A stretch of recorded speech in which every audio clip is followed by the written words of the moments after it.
Hello and welcome guys to your favourite channel Shiv Gauri Ayurveda care.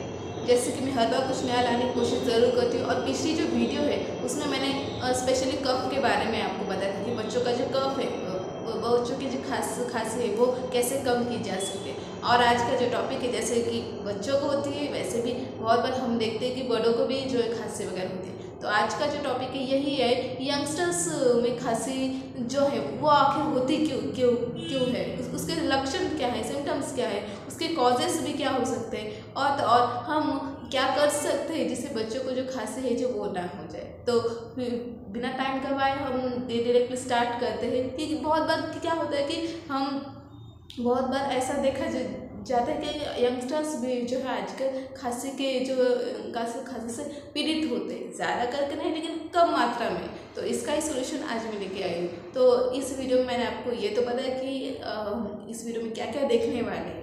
तो अभी मैं आपको बता दूँ कि कौन कौन से टाइप्स होते हैं कफ में। जैसे कि बच्चों में मतलब वैसे ही बड़ों में भी कुछ टाइप्स होते हैं। जैसे कि ड्राई कफ हम कह सकते हैं, वेट कफ कह सकते हैं, या फिर स्मोकिंग की वजह से जो कफ होता है वो अलग होता है। अस्थमैटिक कफ जो होता है वो अलग होता है। अब यहाँ पे कफ मतलब कि खांसी है जिसे जिसे हम कह सकते हैं। अस्थमैटिक जिन लोगों को अस्थमा वगैरह होता है उनकी भी खांसी जो है वो होती है। और बार्किंग कफ जो है वो भी एक होती है। तो ये तो मैंने आपको टाइप्स बता दिए। देन उसके बाद साइनस जो है, साइनस ट्रीटमेंट की वजह से जो खांसी होती है वो होती है। देन आफ्टर दैट कुछ मेडिसिन की वजह से भी जो है जो थोड़ी होती है साइड इफेक्ट, उनकी वजह से भी ये जो खांसी वगैरह जो होते हैं। और कोल्ड जो है उसकी वजह से भी खांसी होती है। अभी कोल्ड की वजह से जो खांसी होती है वो वेट कफ में आती है। तो ये तो मैंने आपको बता दिया कि क्या क्या है ये। अभी हम जानेंगे कि वेट कफ के जो है वो क्यों होते हैं, कॉजेस क्या है, आखिर वेट कफ होता है तो क्यों होता है बड़ों में।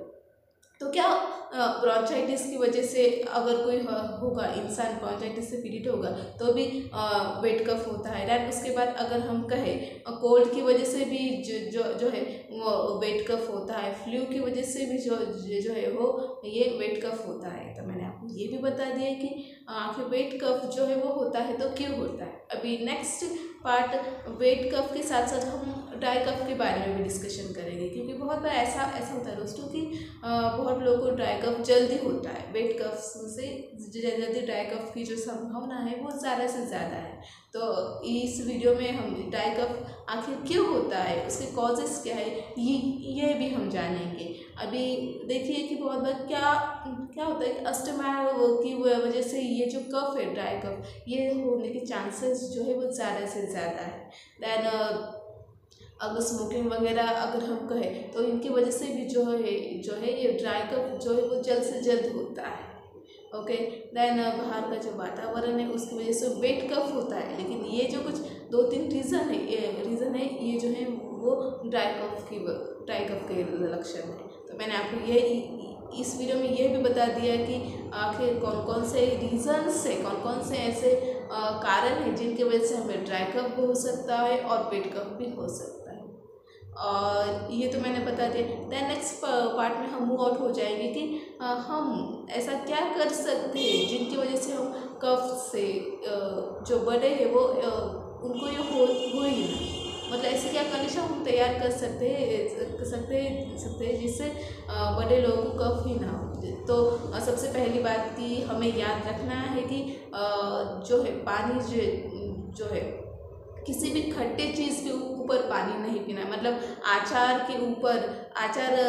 खाने के बाद, आम खाने के बाद, इमली खाने के बाद, दही, ताप, ऐसी जो खट्टी चीज़ें हैं वो खाने के बाद आपको तुरंत पानी नहीं पीना है। क्योंकि क्या होता है कि जब आप खट्टी चीज़ खाने के बाद तुरंत पानी पीते हो तो हमारा जो बॉडी का जो केमिकल रिएक्शन जो है वो चेंजेस होने लगते हैं और वो भी निगेटिवली। और इसका रिजल्ट क्या होता है बहुत बार कि कफ जो है वो हमें चालू हो जाता है या फिर खांसी जो है वो आ जाती है। दैन आपको क्या करना है कि धूल से जो है ज़्यादा से ज़्यादा बचना है। अभी कहीं अगर धूल हो भी जाए तो आपको तो तुरंत स्कार्फ एक तो बांध लेना है मुंह के ऊपर, ताकि आपके नोज़ में और माउथ में जो है वो धूल ना चली जाए। और इससे क्या क्या होगा कि आपके जो खांसी की जो चांसेस है वो कम से कम हो जाएंगे। तो मैंने आपको दूसरी बात भी बता दी कि आपको और क्या क्या करना है। दैन आपको तली हुई चीज़ें जो है वो ज़्यादा से ज़्यादा नहीं खानी है। ओके, तो मैंने आपको बता तो दिया कि क्या क्या चीज़ें नहीं करनी है जिनकी वजह से जो है आपको खांसी ही ना हो, क्योंकि अगर खांसी नहीं होगी तो आपको मेडिसिन की ज़्यादा ज़रूरत ही नहीं पड़ेगी। और मैं तो कहती हूँ कि अगर आप इस चैनल पे अगर कंटिन्यू वीडियो देखोगे तो आपको बहुत ये पूरी तरह से समझ आएगा कि ये जब रेमेडीज़ आप फॉलो करोगे मेरे, तो आपको मेडिसिन्स की भी ज़रूरत नहीं है, क्योंकि हमारे आयुर्वेदा में बहुत सारे मतलब 99.9% भी अगर हम कहें तो आयुर्वेदा में हर चीज़ का हर बीमारी का सोल्यूशन दिया गया है। वो सिर्फ छोटी नहीं, बड़ी से बड़ी बीमारी, यहाँ तक कि कैंसर जैसी जो बीमारी है उसका भी सोल्यूशन जो है वो आयुर्वेदा में ऑलरेडी दिया गया है। लेकिन बात यह होती है कि हम लोगों को पता नहीं होता है, और इसके लिए डॉक्टर अब्दुल कलाम जी ने एक स्पीच में बात बताई थी कि अगर आपको प्रॉपर हेल्थ के बारे में जानना है तो आयुर्वेदा के जो ग्रंथ है मेडिकली जो ऋषि मुनियों ने जो लिखे हुए वो देखिए, क्योंकि उन्हें पूरी तरह से पता था कि जो हेल्थ की भी सॉल्यूशन भी जो है वो आयुर्वेदा के हेल्थ ग्रंथ में छुपे हुए हैं। और ये जो है ये मैं कुछ ऐसे ही नेचुरल तरीके से जो है वो सॉल्यूशन लाने की कोशिश करती हूँ।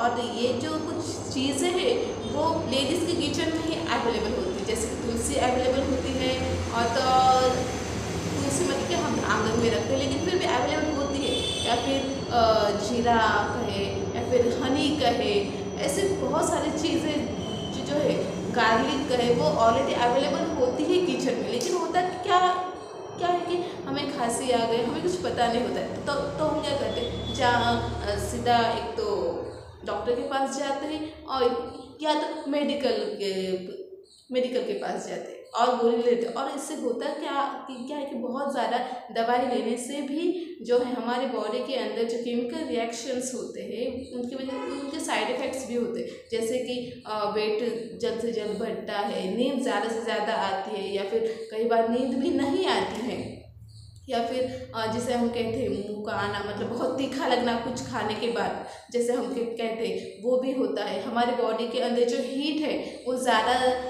डेवलप होती है, इसके लिए डॉक्टर भी रिकमेंड कहते हैं कि ज़्यादा से ज़्यादा जो मेडिसिन है टैबलेट्स है वो नहीं लेनी चाहिए, क्योंकि टैबलेट्स करते क्या है कि उस जो बीमारी है उसको अपोज करने का काम करते हैं और रिलीफ करने का काम तो करते हैं, लेकिन उसके साथ साथ टैबलेट्स में जो केमिकल रिएक्शन होते हैं उसके साइड इफ़ेक्ट भी हमें धीरे धीरे नज़र आने लगते हैं।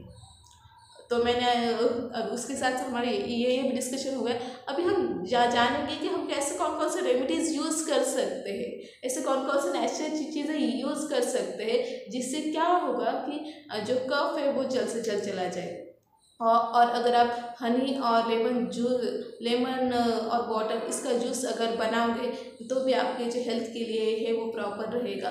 हनी भी हनी मतलब मध शहद जिसे हम कह सकते हैं, क्योंकि हनी को मध भी कहते हैं मराठी में और हिंदी में उसे शहद भी कहते हैं। मतलब अगर आप ये 1 स्पून भी अगर लोगे तो भी आपको क्या होगा कि आपकी जो खांसी है वो चली जाएगी। और आप ऐसी बहुत सारी चीज़ें भी कर सकते हो। और आपको उसके साथ साथ ये भी करना है कि जब आप खांसी से पीड़ित रहे होगे तो आपको तली हुई चीज़ें ज़्यादा नहीं खानी है। फास्ट फूड जिसे हम कहते हैं पकोड़े समोसा वगैरह ये जो कुछ चीज़ें हैं वो भी आपको ज़्यादा से ज़्यादा इन दिनों में नहीं खाना है। और थोड़ा सा आपको इन दिनों में जो मिल्क है वो अवॉइड करना है, क्योंकि मिल्क की वजह से भी जो मतलब मिल्क की डेली पीने के लिए बहुत सेहतमंद है, लेकिन कम से कम जब तक आप कफ से पीड़ित हो तब तक आपको जो है वो नहीं पीना है। लेकिन उसके साथ साथ आप डेली यूज़ में आपको मिल्क लेना ज़रूरी भी है, क्योंकि क्या होता है कि मिल्क में ऐसी बहुत सारी चीज़ें हैं जो हेल्थ के लिए हमेशा बेनिफिशियल रहे और इसलिए छोटे से लेकर बड़े तक और बड़ों से लेकर एल्डर्स तक भी क्या करना है, आपको मिल्क भी लेना है, लेकिन सिर्फ जब आप खांसी से पीड़ित हो गए तब आपको अवॉइड करना है। और उसके साथ आपको खट्टी चीज़ें भी जो है वो नहीं खानी, जैसे मैंने आपको बताया कि इमली, ताक, दही, ये जो है ये चीज़ें नहीं खानी। तो मैंने आपको इस वीडियो में ये तो बता दिया कि आप क्या क्या चीज़ें कर सकते हो जिससे आपकी हेल्थ जो है वो प्रॉपर तरीके से रहे, खांसी भी आपकी चली जाए और विदाउट एनी साइड इफ़ेक्ट। आप नेचुरल तरीके से रेमेडी अगर करोगे तो भी आपका क्या होगा कि है जो ये ड्राई कफ और वेट कफ है या फिर खांसी जो है वो चली जाएगी। और अगर आप स्टीमिंग लोगे, इन्हेलेशन भी अगर करोगे तो भी आपकी जो खांसी है वो चली जाएगी। तो फिलहाल के लिए इतना ही दोस्तों, अगली वीडियो में मैं कुछ और नया लाने की कोशिश ज़रूर करूँगी। तब तक के लिए take care of yourself, keep shining brightening. Thank you so much for watching this video and your such huge response, because हमारे जो वीडियोज़ है वो दोस्तों वो अपलोड होने के बाद ही ज़्यादा से ज़्यादा आप देख रहे हो और ज़्यादा से ज़्यादा आप नॉलेज ले रहे हो। तो thank you so much, thank you.